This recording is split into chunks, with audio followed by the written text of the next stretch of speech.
Quem viver, verão. Verão o quê, cara? Verão o quê? Verão, a melhor das estações, verão como a vida é bela, verão a cerveja, verão o calor, verão esse povo, essa gente bronzeada mostrar seu valor, verão as praias lotadas, verão, a melhor das estações. Será? E será que sempre foi assim? E será que verão, quando a gente fala a palavra verão, vem direto na nossa imaginação, uma ideia e tal? Mas será que foi sempre assim? Será que é igual no Brasil inteiro? Será que é igual no mundo inteiro? Qual é, afinal, a do verão? Tá entrando o verão. Então, cara, bota a tua sunga, ou bota o teu biquíni, ou fica peladão, também tem essa, né, cara? E fica debaixo do guarda-sol. E passa protetor solar, como se fosse um poema do Pedro Bial, porque sem protetor solar não dá. E vem comigo saber qual é a história do verão brasileiro. Menino do Rio, calor que provoca arrepio. Quantos verão, esse episódio sobre o verão. Calção, corpo aberto no espaço. Verão, cara, vem de veres, uma palavra latina, evidentemente, que quer dizer tempo bom. Prima veres, o primeiro tempo bom. Depois vem veres, o tempo bom. Depois vem o outono, que quer dizer ocaso. Então, assim, o entardecer. E depois vem inverno, que é a época de hibernar.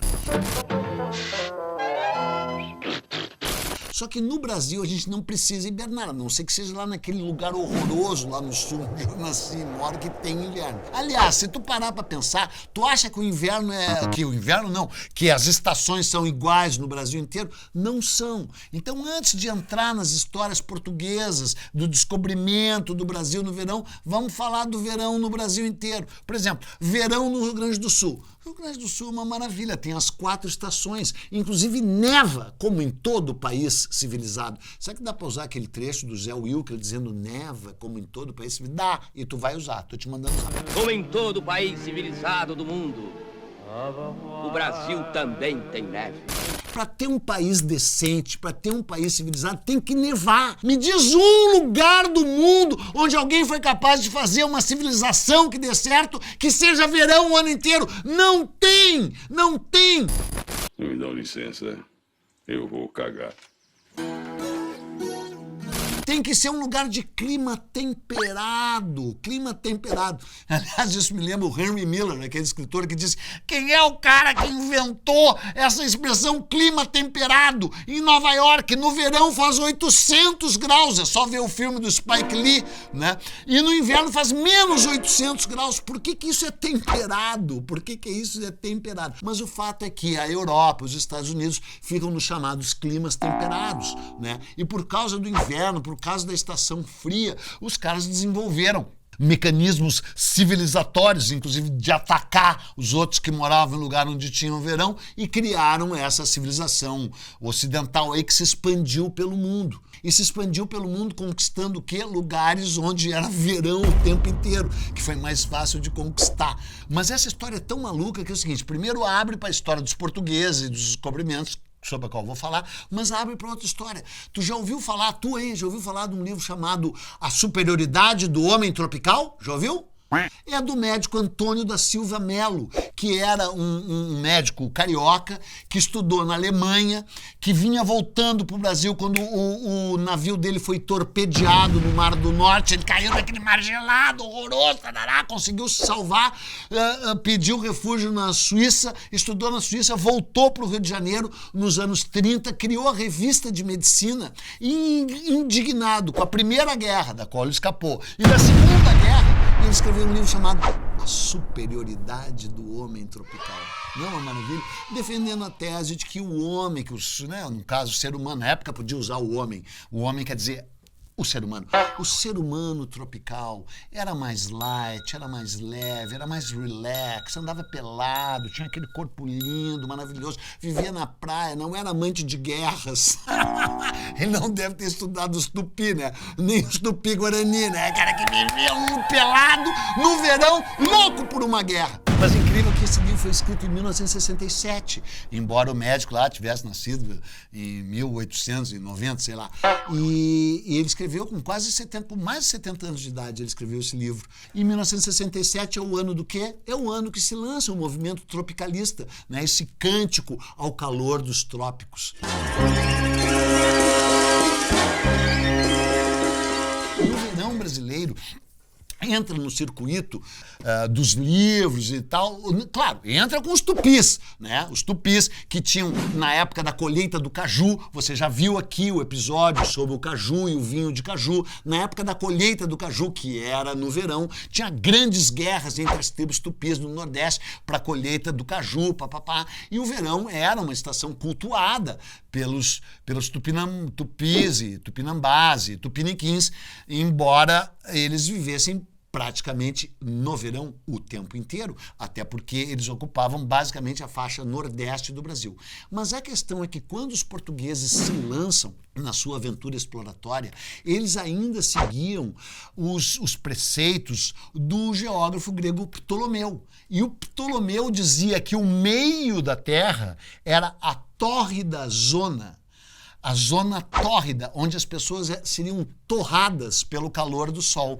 E os geógrafos, inclusive portugueses, tinham muito medo que as suas expedições ultrapassassem o chamado Cabo do Medo. Você pode ler essa história fascinante nesse livro aqui, ó, nesse livro de Eduardo Bueno, Viagem do Descobrimento, onde eles tiveram muita dificuldade de vencer um cabo que ficava onde hoje é a Mauritânia, que ali era o Cabo do Medo, porque tinham muito medo de ultrapassá-lo, porque, dentre as outras coisas, eles achavam o seguinte, que depois desse cabo se inicia a zona que está tanto dentro do fervor do sol, que de brancos que os homens são, se algum de nós lá for, ficará, se escapar, tão negro quanto são os negros da Guiné, vizinhos dessa quentura.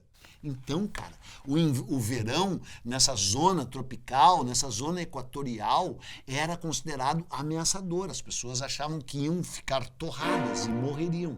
Acontece que os portugueses, no descobrimento oficial do Brasil, chegam no Brasil na Bahia, né, cara? Daí na Bahia, em abril, tá bom, né? Acharam que o tempo era perfeito. Inclusive o Pedro Vaz de Caminha, o Américo Vespúcio, todos os cronistas originais descrevem o Brasil como uma terra paradisíaca, justamente porque eles estavam aqui, não era no rigor do verão. Mas quando se inicia o período de ocupação das capitanias hereditárias e os donatários vão chegando ao Brasil, nesse também extraordinário livro Capitães do Brasil, que você deveria comprar e adquirir, aliás, você deveria adquirir essa caixa aqui, né, que são 4, compra 4 pelo preço de 5, e aí porque tem que pagar pela caixa também, né, cara?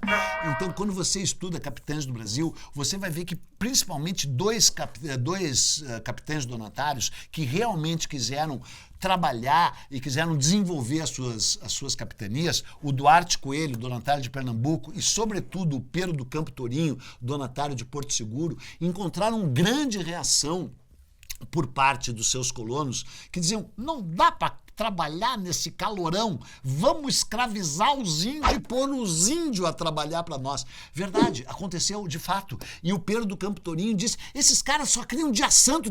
Um dia eu vou fazer um episódio sobre o Duarte Coelho e sobre o Pedro do Campo Tourinho, que foi preso, mandado a ferros pelos seus próprios colonos para a Inquisição, porque ele disse, ele não respeita os dias santos de guarda, ele não guarda os dias santos. Santos de guarda quer dizer isso, sabia? Santo de guarda é o dia que tu guarda, que tu reserva, que tu não trabalha, porque é muito quente. E essa história de não trabalhar no verão é das mais civilizadas, né, cara? Qual é o país mais civilizado do mundo? É o México. O que eles fazem no México? A siesta. E aí se fazia a siesta no Brasil. Sim, se você estudar os viajantes do fim do século XVIII, início do XIX, que é quando esses viajantes vêm, eles dizem o quê? Que todas as lojas no Rio de Janeiro, em Salvador, fechavam às 11 da manhã e abriam...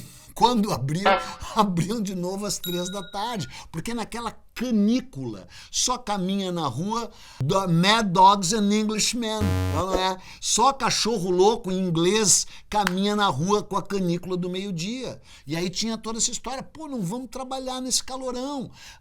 E é o seguinte, não tinha praia, né, cara? Porque essa história de brasileiro curtir praia, tomar banho de praia, tomar banho de mar, os índios tomavam banho de mar o tempo inteiro. Depois foi considerado durante séculos feio e de mau tom tomar banho de mar. No início dos anos 20 é que começa a tal talassoterapia. Talasso quer dizer mar, cara. Talassoterapia, que era o banho de mar curativo. Começam os spas na Europa e daí as pessoas começam a tomar banho razoavelmente aqui. Tinha 1000 regras para tomar banho, tu sabe, né? As regras do Barata Ribeiro, prefeito do Rio de Janeiro, as regras do Washington Luiz, um monte de gente tinha 1000 regras para ir pra praia. São os americanos, os soldados norte-americanos que vêm pro Brasil na Segunda Guerra, que lançam a moda de tomar realmente banho de mar a 1000 no Brasil. Aí que as pessoas começam a curtir praia no Brasil. Um dia nós vamos ter que fazer um episódio sobre o banho de mar no Brasil, é ou não é? E aí depois que começa a onda de tomar banho de mar no Brasil, especialmente do Rio de Janeiro, não para mais, né, cara? E aí tem esse monte de verões incríveis aí. Mas o seguinte, quando o Nassau chega no Brasil, um dia eu vou fazer um episódio sobre o Nassau, só sobre ele, porque eu fiz só sobre a farra do banho do Alvedor. Quando o Nassau chega no Brasil, ele se apaixona pela luz e pelo calor do Brasil. E ele que não, ele era alemão, né, mas morava nos Países Baixos, na Holanda, e diz, pô, aquela luz cinza, aquela chuva o tempo inteiro, e aqui essa luz, esse calor, esse vinho de caju, que ele adorava vinho de caju e adorava também a fruta do conde. Inclusive, fruta do conde recebeu esse nome por causa dele, o conde Maurício de Nassau. E aí havia uma dúvida se o verão era bom ou era ruim. Até que vem o Verão da Lata, de 1987. O Verão da Lata, quando choveu o maná.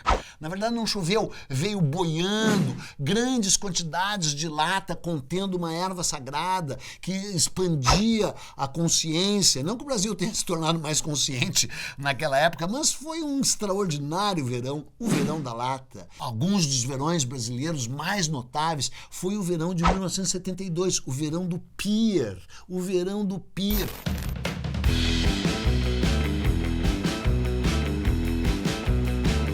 Era um emissário que levava para alto mar aquilo que os cariocas fazem de melhor, né? Na vida privada, na privada, né? Fazem cocô e aí o cocô era jogado diretamente no mar, então fizeram um emissário para jogar o cocô lá. E esse emissário entrava na praia de Ipanema, criou ondas enormes, perfeitas, melhores do que do Havaí e, além de tudo, o movimento das areias criou as Dunas do Barato. As Dunas do Barato, que parecia assim o Saara. E ali sentado nelas você via odaliscas, que nem a Gal Costa e o Caetano Veloso, e o Jorge Malter, e o Luiz Carlos Maciel, e o Jardim Macalé, e toda a contracultura brasileira ali nas Dunas do Barato. Inclusive tinha umas fumaças ali, assim, umas névoas, e o mar quebrando com aquelas ondas enormes, e os garotos do Rio surfando o calor que provoca Rio. Depois você também não vai esquecer, obviamente, do Verão do Apito, de 1996. Tu lembra do Verão do Apito? Não, tu é jovem.